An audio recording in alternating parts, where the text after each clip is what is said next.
ಎಲ್ರಿಗೂ ನಮಸ್ಕಾರ.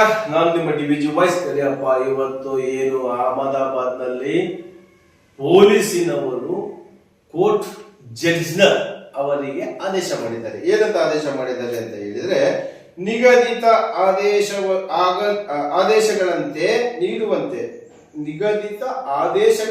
ನೀಡುವಂತೆ ಉತ್ತರ ಪ್ರದೇಶದ ಪೊಲೀಸರು ಜಿಲ್ಲಾ ನ್ಯಾಯಾಧೀಶರ ಮೇಲೆ ಒತ್ತಡ ಹೇರುತ್ತಿದ್ದಾರೆ. ಇಂಥದ್ದೊಂದು ಅಚ್ಚರಿಯ ಮಾಹಿತಿಯನ್ನು ಹೊರಹಾಕಿದ್ದು ಬೇರ್ಯಾರೂ ಅಲ್ಲ, ಅಲಹಾಬಾದ್ ಹೈಕೋರ್ಟ್ ಆರೋಪಿಗಳ ಕಾಲಿಗೆ ಗುಂಡು ಹೊಡೆಯುವ ಪ್ರವೃತ್ತಿಯನ್ನು ನಿಯಂತ್ರಿಸಲು ಸರ್ಕಾರ ತೆಗೆದುಕೊಂಡಿರುವ ಕ್ರಮಗಳ ಬಗ್ಗೆ ಡಿಜಿಪಿ ಮತ್ತು ಹೆಚ್ಚುವರಿ ಮುಖ್ಯ ಕಾರ್ಯದರ್ಶಿಯಿಂದ ಮಾಹಿತಿ ಪಡೆಯುವ ವೇಳೆ ನ್ಯಾಯಾಧೀಶರಾದ ಅರುಣ್ ಕುಮಾರ್ ಸಿಂಗ್ ದೇಶಕ್ ಅವರಿಂದ ಪೀಠ ಈ ಹೇಳಿಕೆ ನೀಡಿದೆ. ಹೀಗೆ ಆದೇಶ ನೀಡಬೇಕೆಂದು ಪೊಲೀಸ್ ಅಧಿಕಾರಿಗಳು ಜಡ್ಜ್ಗಳಿಗೆ ಒತ್ತಡ ಹೇರುತ್ತಿದ್ದಾರೆ. ಆದರೆ ಉತ್ತರ ಪ್ರದೇಶವನ್ನು ಪೊಲೀಸ್ ರಾಜ್ಯವನ್ನಾಗಲು ಎಂದಿಗೂ ಬಿಡುವುದಿಲ್ಲ. ಶಿಕ್ಷೆ ವಿಧಿಸುವುದು ನ್ಯಾಯಾಂಗದ ಅಧಿಕಾರವಾಗಿದ್ದು ಪೊಲೀಸರ ಕೈಯಲ್ಲಿಲ್ಲ ಎಂದ ಪೀಠ ಹೇಳಿಕೆ ನೀಡಿದೆ. ಇದು ಅಲಹಾಬಾದ್ ಹೈಕೋರ್ಟ್ ನ್ಯಾಯಾಧೀಶರು, ಜಿಲ್ಲಾ ನ್ಯಾಯಾಧೀಶರು ಹೇಳಿರ್ತಕ್ಕಂಥ ಮಾತು. ಅಂದ್ರೆ ಅಲ್ಲಿ ಏನಿದ್ದಾರೆ ಪೊಲೀಸ್ ನಿರೀಕ್ಷಕರು, ಅವರು ಕೇಳ್ತಾ ಇದ್ದಾರೆ. ಅಲ್ಲೆಲ್ಲ ಪ್ರವೃತ್ತಿ ಹೇಗಿರುತ್ತೆ ಅಂದ್ರೆ, ಸುಮ್ಮನೆ ಗನ್ ತಗೊಳ್ಳೋದು, ಖಾಲಿ ಹೊಡೆದು ಬಿಡೋದು, ಆಮೇಲೆ ಅದು ತಪ್ಪೋ ಸರಿ ಅಂದ್ರೆ ಈ ನ್ಯಾಯಾಲಯಕ್ಕೆ ಹೋಗೋಕ್ಕಿಂತ ಮುಂಚೆ ಪೊಲೀಸರ ಶಿಕ್ಷೆ ಮಾಡೋದು, ಇದು ಯಾವ ಸಂವಿಧಾನದಲ್ಲೂ ಇಲ್ಲ.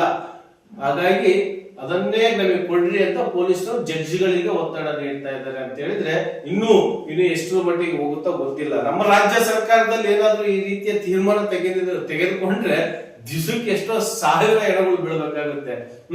ಯಾಕೆಂತಂದ್ರೆ ಇವತ್ತಿರ್ತಕ್ಕಂಥ ಕೆಲವು ವಲಸು ಪೊಲೀಸ್ನವರು ಸುಮ್ಮನೆ ಅದನ್ನ ಇಟ್ಕೊಂಡು ಏನು ಕರ್ಮ ಕಂಡಪ್ಪ, ಕೆಲವೊಂದು ಪೊಲೀಸ್ ಆಕ್ಟ್ ಗಳಲ್ಲಿ ಇರ್ತಕ್ಕಂಥ ಗೂಂಡಾ ಕಾಯ್ದೆ, MOB ಕಾಯ್ದೆಗಳನ್ನ ಸಹ ಹೈಕೋರ್ಟ್ ಅಥವಾ ಹೈಕೋರ್ಟ್ ವಕೀಲರೇ ಅಥವಾ ಜಡ್ಜ್ಗಳೇ ಅದಕ್ಕೂ ಸಹ ಕೊಟ್ರೆ ಇನ್ನೂ ಒಳ್ಳೇದಾಗುತ್ತೆ.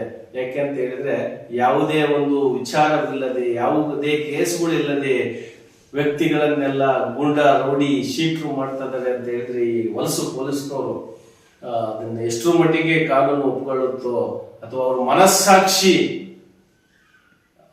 ದೇವರಿಗೆ ಗೊತ್ತು ಅಂತಾರಲ್ಲ, ಏನೋ ಅದೇನೋ ಗೊತ್ತೇ ಇಲ್ಲ ಅಂತಾರಲ್ಲ, ಆ ರೀತಿಯಾಗಿ ಅವರ ವರ್ತನೆ, ಅವರಿಂದಲೇ ಫೈಟ್ ಮಾಡೋದು ಬಿಡೋದು ವಿಚಿತ್ರ ಅಂತ ಹೇಳ್ತಾರಲ್ಲ. ಹಂಗೆ ಇವರಿಗೆ ಸರ್ಕಾರಿ ಸಂಬಳ ಬೇರೆ ಕೇಳು. ಇಂಥ ವಲಸು ಪೊಲೀಸ್ನವರಿಗೆ ಸಗಣಿ ತಿನ್ನಕ್ ಹೋಗ್ಬೇಕು. ಅವರೆಲ್ಲ ಡ್ಯೂಟಿ ಮಾಡಕ್ಕಲ್ಲ, ಸಗಣಿ ತಿನ್ನಕ್ ಹೋಗ್ಬೇಕು.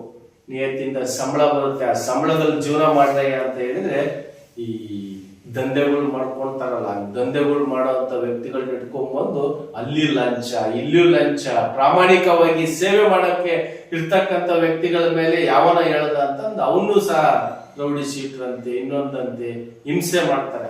ಅಂತ ವಲಸು ಪೊಲೀಸ್ನವರಿಗೆ ಅಷ್ಟೇ ನಾನು ಹೇಳ್ತಾ ಇರೋದು.